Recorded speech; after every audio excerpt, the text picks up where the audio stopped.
بسم الله الرحمن الرحيم. الحمد لله رب العالمين، والصلاة والسلام على رسولنا محمد وعلى آله وصحبه أجمعين. السلام عليكم ورحمة الله وبركاته. خشكو براي بقدر قيمة درس ما إيرو براستي درسك مهمة لي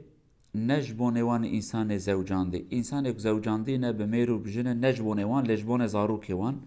ام تخوازن اوان کسی که عذاب نزوجان دینه کربن آنقیز بن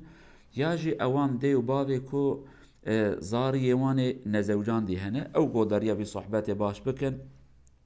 ام به هفره تشتکی خوش هفره بیشن دست پی کداد خوازم تشتکی بیش بینم برچعبه و ام صحبت تاخد دوام بکن برابیال برچعبه و دابه اف پارداخ مازن اسکانا مازن کفچی مازن اف پارداخ بچوک اسکانا بچوک پیوا ابیا یک یا جی اف پارداخ بچوک وی کفچه مازن هن نوایی دا یا جی اویا هانه که اف پارداخ مازن کفچی کی بچوک تیدا اوان هر دیا وکنو بینو برچعبه اف هر دول آلی کی اف هر دول آلی کی برا آنا بیاد بیرا ودا به اما بیجن چه و نباش فهم بکن خدا عز وجل دمك بحث زواجت که هنکی آیت پیروز هند آیت که یک دا خدا بجه هن لباس لكم وانتم لباس لهن جن جبونه و جلن ونجي جبونه وانجل يعني ونهف فات شيرن ونهف تمام دكن ومجلا ام بيجن كيمانيه خفات شيرن ابي ايتك الدنيا دا خدات بيجا الخبيثات للخبيثين والخبيثون للخبيثات خراب ميري خراب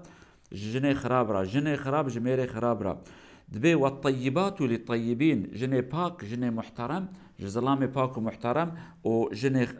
جني باك جميرارا ميري باك ميري باش جني باشرا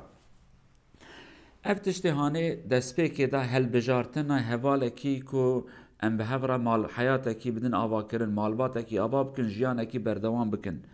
عمرکی 10 سال 20 سال 40 سال 50 سال 6 سال حتی خدا عمر دایه ام بهورا درباس بکن پیغمبر ما صلی الله علیه و سلم حدیثه کویجه هه کو دبیجه جن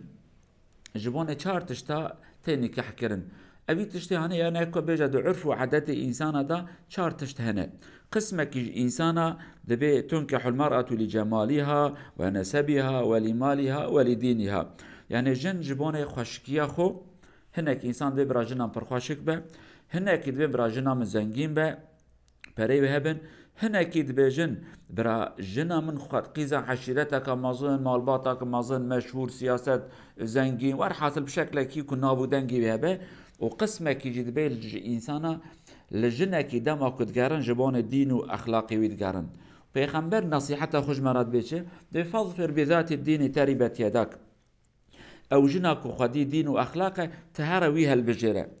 معناوي نأوكو برا جن بالميجو بروجي بل برا كوربه برا سقطبه برا جاهل بمعناوي افننه يعني اگر كو تبقازي هالبجري انت تشتي مهم اشترى برا دين به لي والله بدين بشتي دين برا جنا مرة بشكي شكل سيماي وخشك به برا مالباتك بقدر قيمتك معرف سر خو سر بلم بمال خزوري خو عينتش ج كچارش در واست به گلو باوي كچا دما كو خاص كچا خو بزوجين چوا كو حق ظلامكي هي حق باوي ظلامكي هي باوي گنجكي كو كچا كا باخلاق بناموس بتربيه جلاي خورا بخوازه حق باوي كچا وحق كچا يجي اوجي ظلامكي بناموس باخلاق بتربيه بشرف يكي وهاج كچا خورا قبول بكن ابيا نصيحتها اسلاميه يعني ام بيجن براوكا هبن پر ظلمه كامازنه كو جنكا يعني كچكا بالميجو بروجي باخلاق بتربيه اسلامي ام بدن گنجكي سرسري گنجكي براداي گنجكي نتظلم دزيت كي عراقبت خو براداي يعني بكرتاي بيجا بالشكل كي نتظلم ام ظلمه كامازن في جنانت كچانتكن عيني تشت ظلامك بالميج بفادي بحياه امرابن كچكا كو يعني بالدين وانا گريدايه باخلاق خو وانا گريدايه گنجا كچكي كو ج حياه الدنيا تشتكي فعمنا كريه افجي ظلمك مازن آگهدار ويابن برادي وباف آگهدار بن بكچا خورا خبردن بالله خورا خبردن يكاكو عمري وان مناسب نه چند تشتي مهمه عمري وان براين كي نزيكي بعمري وان مناسب بن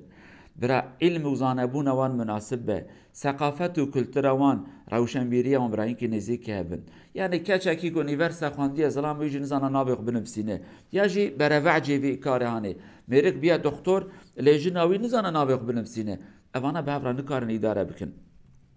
دما لدست بيك دم بيجن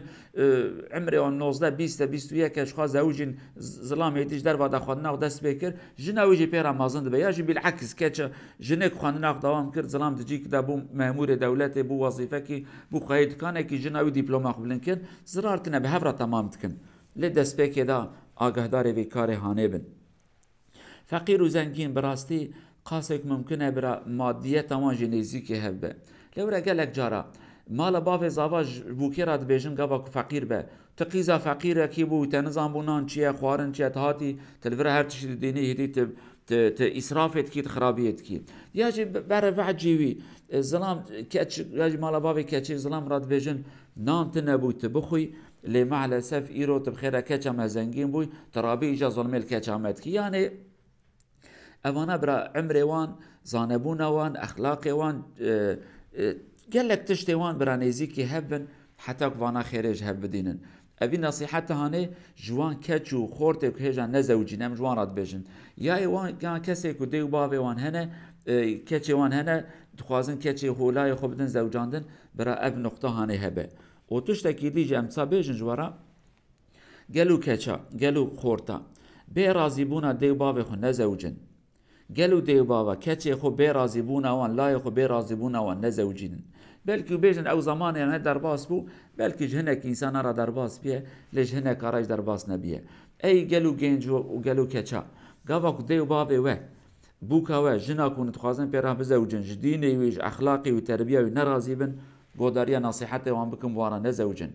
بزن بن تجربه وان دنیا ده جواب پرتره ابیا بزن بن گلو دیو بابا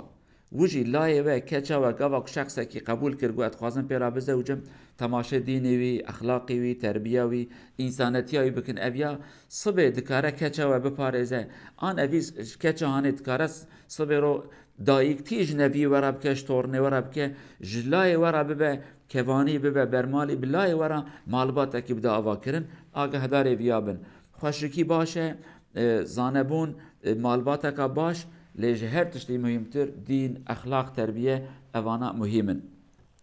لورا او ظلامي كش خاده بترسا ظلمي الجنا خناكه او جنا كش خاده خو بترسا ظلمي او باخلاقي الهمبر ظلامي خناكه يرو قالك جارا مله تليفوني امامات كه اد به ظلامي ملمجناكه كچك جنك لمجت كه ليه مرض كارج في كچي سؤال كه اب ظلامي كنت بيرا زوجي جرو عود لمجت كر ان نتكر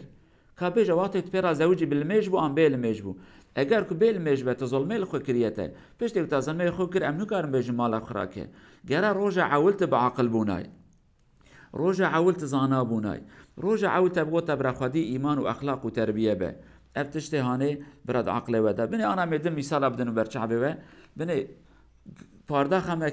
اسكان ما مازنه كبچي مازن جرا بني چخ جبر مناسبن قبق علمي وان اخلاقي وان ديني وان نزيكي هبه